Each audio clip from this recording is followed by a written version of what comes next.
हरे कृष्णा। तो जैसा कि आप सभी लोग जानते हैं, अभी सावन का महीना चल रहा है और लोग जो है बहुत ही जोरों शोरों से भगवान शिव की पूजा और आराधना में लगे हुए हैं। तो क्यों ना हम भी इस मौके का फायदा उठाते हैं और जानते हैं भगवान शिव की महिमा के बारे में and also 5 facts about Lord Shiva. तो वो कौन कौन से आइए जानते हैं। तो हमारा पहला फैक्ट है, भगवान शिव का एक नाम भोलेनाथ भी है, क्योंकि वो बहुत ही भोले हैं। वो कितने भोले हैं आइए जानते हैं। तो एक बार एक हंटर होता है, वो जो है शिकार करने के लिए जंगल में जाता है और शिकार करते करते उसे रात हो जाती है। तो वो घर इस तरह से नहीं जाता कि घर वाले बोलेंगे कुछ लेके नहीं आया, और इसकी बजाय जो है वो एक पेड़ पे चढ़ जाता है। और वो जिस पेड़ पे चढ़ता है वो पूरी रात जो है उस पेड़ के पत्ते तोड़ तोड़ के नीचे गिराता रहता है। तो और पेड़ किसका होता है? वो पेड़ जो होता है वो बेल का पेड़ होता है। और फिर थोड़ी देर बाद क्या होता है, अचानक ही वहां से जो है एक शेर पास होता है और जो है शिकारी डर के मारे जो है कांपने लगता है और उसका जो है मूत्र निकल जाता है। और फिर वो जो दिन होता है जिस दिन वो पेड़ पे चढ़ा होता है, वो दिन जो है शिवरात्रि का होता है। और उस पेड़ पे जहाँ वो बैठा होता है उसके एग्जैक्टली नीचे एक शिवलिंग होती है। तो जो है ना चाहते हुए भी वो पूरी रात जो है बेल के पत्ते जो है वो शिवलिंग पे चढ़ाए होते हैं और जो है गलती से उसने जो है इस पे डर के मारे मूत्र कर दिया होता है। तो भगवान शिव इतने भोले हैं कि वो सोचते हैं कि इसने जो है मेरी पूजा की है, इसने जो है शिवरात्रि के दिन व्रत रखा है, क्योंकि शिकारी ने जो है पूरी रात कुछ नहीं खाया होता है, क्योंकि जंगल में ही होता है, उसने पूरी रात कुछ नहीं खाया होता है। और भगवान सोचते हैं कि इसने जो है मेरे लिए व्रत रखा और मेरे पर जो है बेल पत्र चढ़ाया और मेरे पर जो है जल चढ़ाया, बल्कि वो कुछ और था। भगवान शिव बहुत ही भोले हैं। तो जो है वो उससे बहुत ही प्रसन्न होते हैं। उससे प्रसन्न होकर जो है वहाँ पे प्रकट होते हैं और बोलते हैं मैं तुमसे जो है बहुत ही प्रसन्न हूँ, आज के बाद जो है तुम्हें किसी भी चीज़ की कमी नहीं पड़ेगी। और भगवान शिव जो है बहुत ही भोले हैं और बहुत ही जल्दी जो है प्रसन्न हो जाते हैं। सिर्फ जल और बेल से जो है भगवान शिव प्रसन्न हो जाते हैं। तो भगवान शिव उसको बोलते हैं कि मैं तुमसे बहुत ही प्रसन्न हूँ और आज के बाद तुम्हें किसी भी चीज़ की कमी नहीं पड़ेगी। और भगवान शिव से बोलते हैं कि मैं तुम्हें सबसे बड़ी चीज़ प्रदान कर रहा हूँ जो मुझको बहुत प्रिय है। तो भगवान शिव से आशीर्वाद देते हैं और भगवान कृष्ण का नाम देते हैं।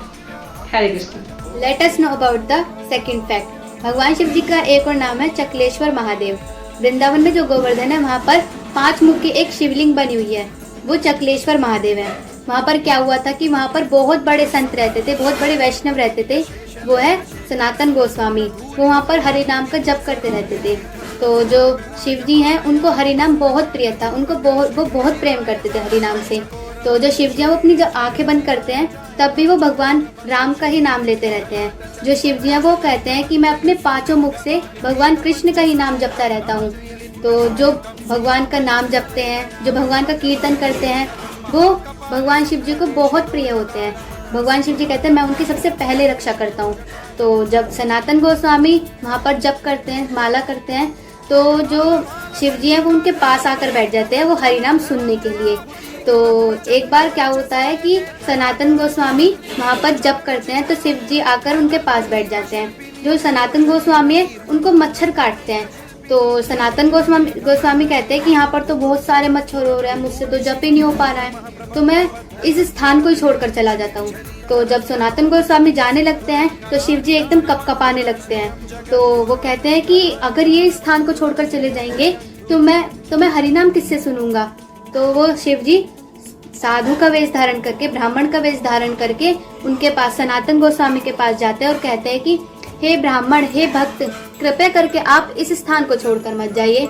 अगर आप इस स्थान को छोड़कर चले जाएंगे तो मुझे हरिनाम कौन सुनाएगा, मैं हरिनाम के बिना जी नहीं सकता। तो शिव जी वादा करते हैं उनसे कि मैं तुमसे वादा करता हूँ कि आज के बाद कभी इस स्थान पर कोई मच्छर नहीं दिखेगा।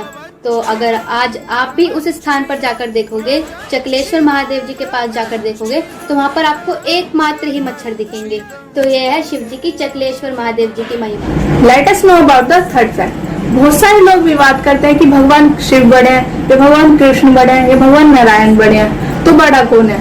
तो गोपेश्वर महादेव शिव जी का एक नाम है, जिससे हमें पता चलता है कि शिव जी तड़प रहे हैं भगवान श्री कृष्ण की रासलीला में प्रवेश करने के लिए। तो एक बार की बात है, भगवान शिव को पता चलता है कि भगवान कृष्ण रासलीला कर रहे हैं, तो शिव जी वृंदावन चले जाते हैं। तो वहाँ के जो योग माया होते हैं वो उनको रोकती है कि इस रासलीला में कोई पुरुष प्रवेश नहीं कर सकता।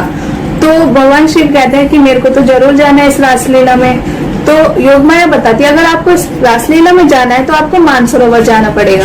तो शिव जी मानसरोवर चले जाते हैं। तो वहाँ पर वृंदा देवी जो होती है उनका हाथ पकड़कर स्नान कराती है, तो वह गोपी बन जाते हैं। तो उस रासलीला में प्रवेश करते हैं जब शिव जी गोपी बनकर, तो वहाँ पर श्री कृष्ण मिलते हैं। सभी गोपियों से कहते हैं देखो हमारे बीच एक नई गोपी आई है, ये कोई साधारण गोपी नहीं है, ये महादेव है, साक्षात महादेव आए हैं हमारे बीच में। तो उनका नाम पड़ जाता है गोपेश्वर महादेव। इससे पता चलता है कि शिव जी गोपी भी बन सकते, गोपी बनने को भी तैयार है, अपना लिंग परिवर्तन करने को भी तैयार है, लेकिन उन्हें कृष्ण के दर्शन होने चाहिए। Late us know about fourth fact. तो बहुत से लोग अमरनाथ की यात्रा पर जाते हैं, तो वहाँ ना एक शिवलिंग है जो बर्फ से बनी हुई है। कभी आपने सोचा है ऐसा क्यों?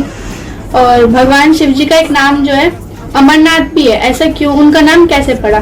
तो एक बार क्या होता है, पार्वती जी जो है देखते हैं कि मेरे पति भोलेनाथ के गले में ये मुंडक की माला किसकी है, तो वो पूछने जाती है भोलेनाथ जी से। तो भोलेनाथ जी बताते हैं कि मुंडक की माला जो है ये आपकी ही है। तो पार्वती जी कहती है मेरी?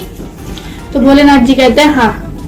तो पार्वती जी फिर पूछते हैं कि कैसे, मेरी कैसे है? तो भोलेनाथ जी बताते हैं कि जब भी तुम्हारी मृत्यु होती है ना, तो मैं तुमसे इतना प्रेम करता हूँ, इतना प्यार करता हूँ कि मैं तुम्हारे जो मुंडक का जो सर है, तो तुम्हारा सर है ना, मैं उसे संभाल कर रखता हूँ, अपने सीने से लगा के रखता हूँ। तो पार्वती जी कहती है ठीक है, अच्छा। तो पार्वती जी फिर सोचती है कि मेरी मृत्यु होती है, तो वो पूछते हैं भोलेनाथ जी से कि आपकी मृत्यु नहीं होती? तो भोलेनाथ जी कहते हैं नहीं, मेरी मृत्यु नहीं होती, मैं अमर हूँ। ओम त्र्यंबकम यजामहे सुगंधिम पुष्टिवर्धनम कुर्वारुक्मिक वंदना मृत्यु मोक्षी अमामृतम। तो शिव जी बताते हैं, कहते हैं कि मैं जो हूँ अमर हूँ, मैंने अमर को प्राप्त कर रखा है, मैंने अमर कथा सुन रखी है। तो पार्वती जी कहती हैं कि कौन सी कथा? तो शिव जी बताते हैं कि मैंने अमर कथा सुन रखी है, श्री भागवत। तो जो भी इस श्री भागवत को सुनता है ना, वो उसकी ना कभी मृत्यु होती है, ना कभी वो बीमार पड़ता है, और ना उसको कभी बुढ़ापा आता है। तो पार्वती जी की भी इच्छा हुई, उनकी भी चाह हुई कि मैं भी सुनूं। तो पार्वती जी ने भोलेनाथ जी से वो कथा सुनी थी, उसी गुफा में जिस गुफा में आज हम दर्शन करने जाते हैं। तो इससे हमें पता चलता है कि शिव जी को भगवान का जो कथा है, भगवान के जो नाम है, वो बहुत प्रिय होती है। तो इसीलिए जब हम भी कोई श्री भागवत से जुड़ा कोई भी कार्य करेंगे, जैसे हम उस भागवत को सुनेंगे, भागवत कराएंगे, या उससे जुड़ा कोई भी सेवा करेंगे, तो भगवान शंकर को हम भी बहुत प्रिय होंगे। Late us know about the fifth fact. हम सबका सबसे प्यारा नेम लॉर्ड शिवा। श्रीमद् भागवत कथा में भी भगवान शिव जी की महिमा आती है। जब दक्ष और सती देवी का समाद आता है, तो सती देवी चिल्लाने लग जाती है अपने पिता दक्ष प्रजापति के प्रति कि जिनका नाम लेने मात्र से ही मनुष्य का जीवन मंगल हो जाता है, आप उनके बारे में ऐसे सब बोल रहे हैं, और मेरा शरीर आपसे बना है, मैं ऐसे व्यक्ति से किसी भी प्रकार का कोई भी संबंध नहीं रखना चाहती। ऐसी ये सब सुन के सती देवी दुखी हो जाती है, और उन्होंने क्या किया, वो अपने शरीर को जला देती है। इसी प्रकार भगवान कृष्ण भी कहते हैं, मुझे वो मनुष्य बिल्कुल भी पसंद नहीं है जो शिव जी के प्रति कोई अपराध करे, उनको प्रणाम नहीं करे और उनको सत्कार करे। इसी प्रकार शिव जी भी कहते हैं कि मुझे वो मनुष्य बिल्कुल भी पसंद नहीं है जो कि कृष्ण के प्रति कोई अपराध करे और उनको अनादर करे। तो अभी हमने जाना 5 फैक्ट्स अबाउट लॉर्ड शिवा। तो आइए हम उनकी ग्लोरीज में थोड़ा और ऐड करते हैं और थोड़ा और जानते हैं भगवान शिव के बारे में। तो हम स्टार्ट करते हैं, what is the position of Lord Shiva, उनकी क्या पोजीशन है भगवान शिव की। तो हम श्रीमद् भागवतम में एक श्लोक आता है, निम्न गानम यथा गंगे देवा नाम अच्युतो यथा वैष्णवा नाम यथा शंभु पुराना नाम इदम तथा, कि जिस प्रकार नदियों में गंगा श्रेष्ठ है, भगवान में भगवान अच्युत श्रेष्ठ हैं, वैष्णव में भगवान शिव श्रेष्ठ हैं, और जो है पुराणों में श्रीमद् भागवतम श्रेष्ठ है। तो श्रीमद् भागवतम जो सर्वश्रेष्ठ पुराण है उसमें बता रहे हैं कि वैष्णव नाम यथा शंभु, वैष्णव में जो है भगवान शंभु मतलब भगवान शिव जो है वो सर्वश्रेष्ठ है, he is the pure top most devotee of Lord Krishna. और वामन पुराण में बताया गया है कि भगवान विष्णु या भगवान कृष्ण जो है वो अपना विस्तार करते हैं ब्रह्मा के रूप में और भगवान शिव के रूप में, जो different material modes of nature है उनको कंट्रोल करने के लिए। तो भगवान शिव जो है, जो महेश्वर है, वो ही is not an ordinary living entity, वो जो है बट वो जो है विष्णु के इक्वल भी नहीं है। एंड उसमें कंपेयर किया गया है भगवान विष्णु को जो है क्या है, मतलब क्या डिफरेंस है, भगवान विष्णु को जो है दूध से कंपेयर किया गया है और भगवान शिव को जो है वो दही से कंपेयर किया गया है। जैसे दही जो है वो दूध का ही प्रोडक्ट है बट वो दोबारा दूध नहीं बन सकता है, तो इतना ही डिफरेंस है भगवान शिव में और भगवान विष्णु में। तो जो भगवान शिव है वो भगवान विष्णु का ही एक्सटेंशन है but he is not equal to Lord Vishnu. So this is the position of Lord Shiva. तो जो है हमने देखा होगा कई लोग क्वेश्चन करते हैं कि जो है भगवान शिव के जो है गले में जो है सांप होता है और उनकी बॉडी के आसपास जो है सांप लिपटे होते हैं, तो ऐसा क्यों होता है? तो ऐसा इसलिए होता है क्योंकि अगर हमें जो है मिथ्या अहंकार से, हमें अपने फॉल्स ईगो से अगर हमें छुटकारा चाहिए तो हमें जो है भगवान संकर्षण की पूजा करनी चाहिए। और जो भगवान के आसपास जो सांप होते हैं उनके गले के पास, वो जो है वो एक रिप्रेजेंटेटिव है और भगवान संकर्षण का जो है वो रिप्रेजेंटेटिव है। तो इसीलिए जो है वो अपने आसपास जो है वो उनको धारण करते हैं और वो जो है मेडिटेट करते हैं। He is absorb in worship of Sankarshan, ताकि वो जो है मिथ्या अहंकार की भावना से जो है अलग रह सके। तो अब जानते हैं कि who are the real followers of Lord Shiva, कि लॉर्ड शिवा के जो है रियल फॉलोअर्स कौन से हैं। तो उनकी लॉर्ड शिवा जैसे बताया था कि भगवान शिव जो है he is top most Vaishnava, वो जो है सर्वश्रेष्ठ वैष्णव है भगवान के। तो जिस प्रकार वैष्णव संप्रदाय में जो है एक संप्रदाय आता है रुद्र संप्रदाय, जो कि भगवान शिव द्वारा जो है स्टैब्लिश किया गया है, तो उस संप्रदाय को जो लोग फॉलो करते हैं वही they are the real followers of Lord Shiva. कई ऐसे लोग भी होते हैं जो है हर प्रकार के नशा करते हैं, अलग अलग नशे करते हैं और जो है अपने आप को जो है भगवान शिव का फॉलोअर्स बताते हैं, क्योंकि भगवान शिव जो है वो भांग पी रहे हैं तो उनको लगता है वो इंटॉक्सिकेशन करते हैं, हम जो है अगर ये सब करेंगे, नशा करेंगे तो हम जो है उनके फॉलोअर्स है। But it is not right, क्योंकि भगवान शिव ने जो है उन्होंने जहर भी पिया था, जो है इसका अगर हम इतना सा भी पी लेंगे तो हमारा जो है उसको मृत्यु हो सकती है हमारी ना। तो इस तरह से भगवान को इमिटेट करने जो करते हैं तो एक तरह से जो है अपना ये मृत्यु का द्वार खोल रहे होते हैं ऐसे लोग। They are not the real followers of Lord Shiva. So now last but not the least, क्योंकि भगवान शिव की ग्लोरीज बहुत सारी है, तो हम जो है इसको कंक्लूड करते हैं लास्ट के साथ कि what is the relationship between Lord Shiva and the devotees of Lord Krishna. तो जो है भगवान शिव को जो है भगवान कृष्ण के जो डिवोटीज हैं उनको बहुत ही प्रिय है, क्योंकि इस भगवान को भी जो है भगवान कृष्ण बहुत प्रिय है, क्योंकि वो सर्वश्रेष्ठ वैष्णव है।